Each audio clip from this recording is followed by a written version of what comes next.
شریعت نے کہا کہ جب خاوند کو اپنی بیوی سے ملنے کی خواہش ہو تو بیوی اگر پاکیزہ حالت میں ہے تو کبھی بھی ملنے سے انکار نہ کرے۔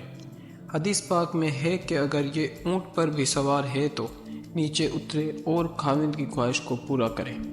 حدیث پاک میں ہے کہ اگر یہ تندور کی آگ پر بھی کھڑی ہے تو پیچھے ہٹے اور خاوند کی بات کو پورا کر کے پھر کام کرے۔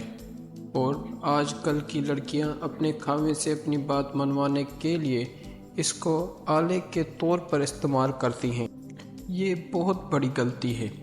اس سے بڑا بلند کوئی بیوی اپنی زندگی میں نہیں کر سکتی کہ خاوند کو اس کے قریب ہونا چاہیے اور وہ دور ہو کر نہیں، ابھی نہیں پھر کبھی صحیح۔ یہ تمام باتیں خاوند کو غیر مطمئن کرتی ہیں، چنانچہ وہ اطمینان کے لیے دوسروں کو تلاش کرتا ہے، اور خاوند اگر گناہ کرے گا تو اس کے گناہ میں بیوی بھی برابر گنہگار ہوگی۔ عورتیں یہ مت سوچیں کہ ہم بڑی پاک دامن ہیں، گھر میں رہتی ہیں یا آگے پیچھے معاملہ کر دیتی ہیں۔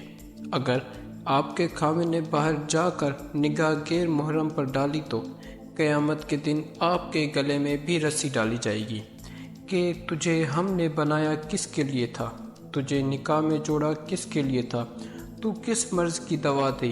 اگر تو اپنے خاوند کی ضرورت کو پورا نہ کر سکتی تھی تو پھر تو نے خاوند کا حق کیسے ادا کیا؟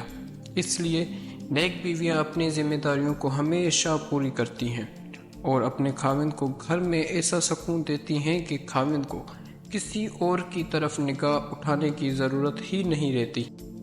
مرد کی پسلی سے عورت کو بنا کر اللہ نے مرد کو اپنی اس حکمت کا اشارہ دیا کہ میں نے عورت کی تخلیق فرشتوں کی لائی مٹی سے نہیں کی، میں نے اسے تمہارے جسم کے حصے سے اس لیے نکالا کہ عورت کا تخصص اور پردہ قائم رہے، فرشتوں کو بھی خبر نہ ہونے پائے کہ زمین کی لائی ہوئی کس مٹی سے عورت کی تخلیق ہوئی۔ یعنی عورت کے تخصص کی حد تو دیکھیں کہ فرشتوں سے بھی اس کی بناوٹ کا پردہ لازمی قرار کیا گیا، اور پہلی عورت اسی مرد کے پسلی سے نکلی جس کی وہ منقوہ کہلائی۔ اب بات آتی ہے پسلی کی کہ عورت پسلی سے ہی کیوں نکلی؟ کیا ٹیڑھا پن وہاں سے ملا؟ نہیں، یہاں بھی حکمت سے خالی بات نہیں۔ انسانی جسم میں دل اور بہت سے نازک پارٹس پسلی کے پیچھے چھپے ہوئے ہیں، یعنی پسلی ایک ڈھال ہے ان نازک پارٹس کے لیے۔ تو اللہ پاک نے عورت کو پسلی سے نکال کر یہ نہیں بتایا کہ عورت میں ٹیڑھا پن ہے، بلکہ اس نے عورت کو پسلی سے تخلیق کر کے یہ بات سمجھا دی کہ عورت وقت پڑنے پر ڈھال بھی بن سکتی ہے، عورت ماں، بہن، بیٹی اور بیوی بھی ہے۔ کسی کی عزت کو مت اچھالیں، جتنا ہو سکے ہر بات میں مثبت پہلو تلاش کریں۔